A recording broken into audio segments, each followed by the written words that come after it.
Hi, Amy from Powerhoop NZ, helping you get in great shape the fun way. So today we're going to do our 10 minutes of hooping, and I want to talk to you about creating that habit. So developing a new habit. So the hooping habits being specific. So I really would love for you to be able to be doing this every day for 10 minutes because the benefits are just incredible. Trimmer waist, stronger back, flatter tummy, slimmer hips, stronger pelvic floor, stronger back, more energy, amazing, all these incredible benefits of hooping, which we talked about in the other video. But I really want to talk to you about how you can really create a really solid habit when it comes to doing this. And I've got some tips that I can share with you around that.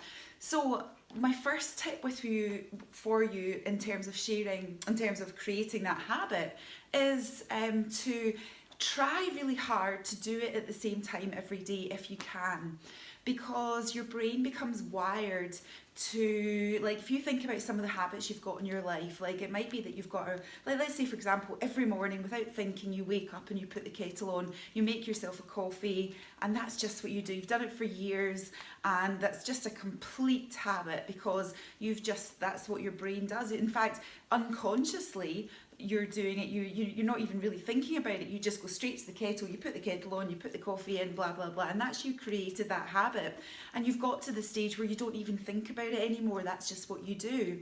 So it's the same when you're developing a new habit, let's say for hooping.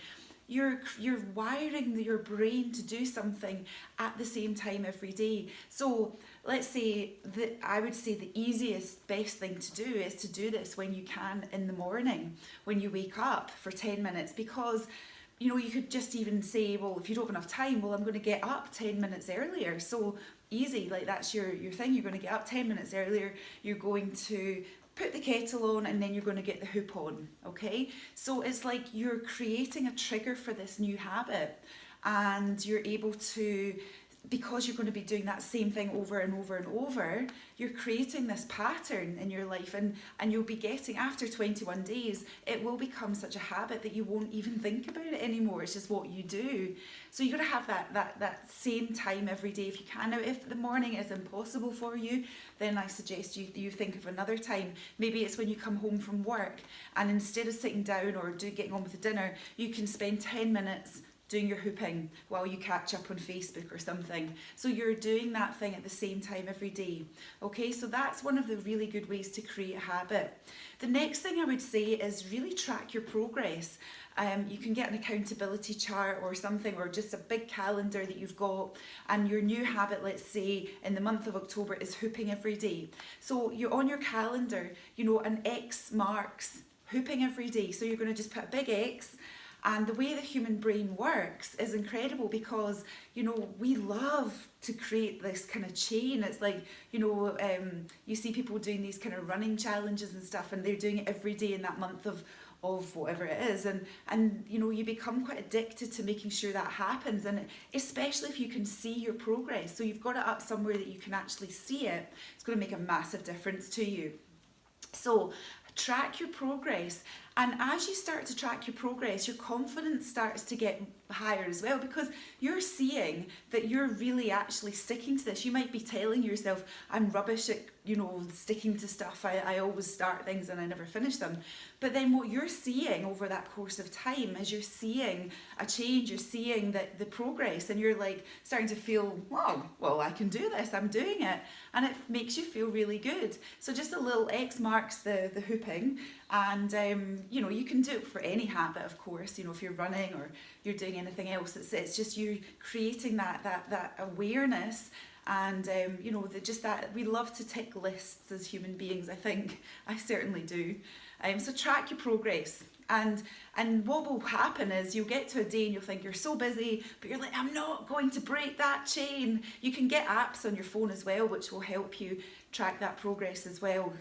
Lots of apps that you can do. So that's another way to do it. Now what I would share with you is making a decision.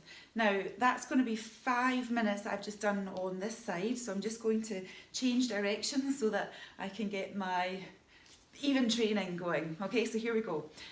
So make a decision. So you know, if you're going to be hooping for 31 days, let's say, and you want to create a habit, you know, it might be anything. Maybe you want to create a better habit when it comes to drinking water, or create a better habit, you know, going to bed earlier, whatever it is. It has to be a strong decision around that. You cannot say, I will try to do this, because that's so weak and you're setting yourself up for failure. You've got to give yourself that real, I am doing this. So you've got to make the decision. Write your decision down. Write it somewhere. I am hooping in the month of October for 31 days.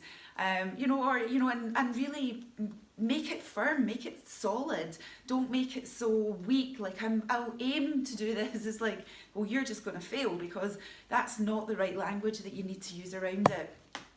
So make that decision. Then I would suggest to you that you, in terms of triggering your habit, have like a trigger that you know that that's when you do that certain thing. Like what I suggested about the coffee, it's like that in the morning you're training your brain that the first thing you do is you put the kettle on, then you grab your hoop. So the kettle on is your trigger, and then the hoop is the next, is the behaviour. So it's like you need to have a sort of trigger before you do something. So think of something that so it might be when you come home from work, you put your coat down and then you pick up your hoop. So putting your coat down is the trigger for your new habit, and then you pick your hoop up. You see? So you've got to have that trigger for the behaviour to happen. Okay? Then I would say to you, the other thing that's really important is to be prepared for all eventualities, because life is going to happen, okay? Things will happen, busy will happen, things will come and they'll get in our way of sticking to our goals, sticking to making our decision, and potentially throw us off. And we have to be prepared for that prior to the habit being formed, so that we can then have a plan B. So let's say you say, okay, so I can't hoop every day in October because I'm going away for 3 days. So what will you do? Okay, well I can do that, because what I could then do is I can take my hoop with me. So you're preparing for the eventuality of going away. What you could say is, like, you might say, well, I'm going to hoop every morning, but there's going to be a couple of mornings that I might have to go to work early. Okay, so that's an eventuality that may happen. So what will you do if that does happen? What's your plan B? Okay, so on those days, I will come home and I will hoop straight away when I come home from work, and I'll pick my hoop up, and that's what. So, you know, or what if the kids get sick? Well, you know, it's like there's going to be all sorts of eventualities. So it's about you having a plan B so that you can stick to your habit, keep that going, and making it happen. And finally, this is absolutely crucial. It's the planning your habit. So at the beginning of the week, you know, we're always planning our, like, you know, our diaries with the kids. We're doing all sorts of stuff with the kids, you know, and it's like, or the family or work, you're planning everything. But it's planning these amazing habits as well that's really, really important. So I would say at the beginning of the week, when you're putting everything in the diaries, write down, you know, hooping 10 minutes, Monday, Tuesday, Wednesday, Thursday, Friday, and again, tick them off as you go. So you really know that you're planning that and it's going to happen, and you're in control of it. Like you're writing it down. You're 90% more likely to make things happen when you plan for them. So planning this habit is going to make such a huge difference for you when it comes to organising what you're doing. And it's the same with the drinking water, it's the same with healthy snacks, it's the same with all of it. You know, it all boils down to how well organised are you, how planned are you to make this happen, and what plan have you got for any eventualities happening. So creating a habit is something that we can do. We just got to retrain our brains. If you look in your life and think, how many bad habits have I got, and how did they even become a habit? Because you did it over and over and over and over, and eventually it became from your conscious mind into your subconscious mind.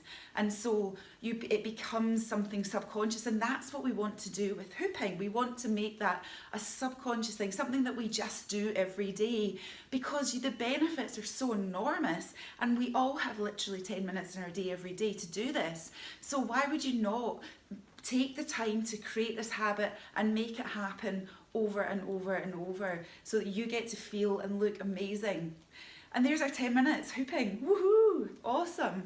So there we go. Have a wonderful day and I will see you soon. Lots of love.